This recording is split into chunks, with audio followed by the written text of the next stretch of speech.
Okay, this is test number 3 of depositing 0.9mm 304 stainless steel wire onto 96% aluminum oxide at 75 millimeters per minute and 30,000 RPM, then an XZ bead ratio of 80, which corresponds to a plunge depth of 0.125 millimeters over a total track length of 10 millimeters. So with no further ado, I'm going to start the deposition and see what happens.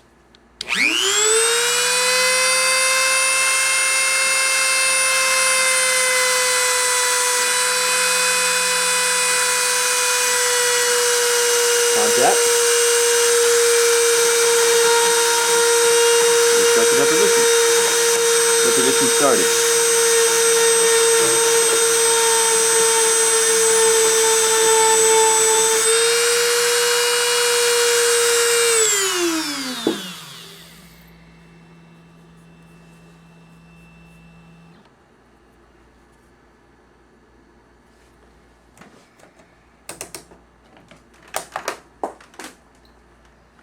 Not look very clean or continuous and was deposited at a very low temperature. So, yeah, it's got no conductivity at all. It's not continuous. But this one was, somehow. Well, that's just freaking lovely, ain't it?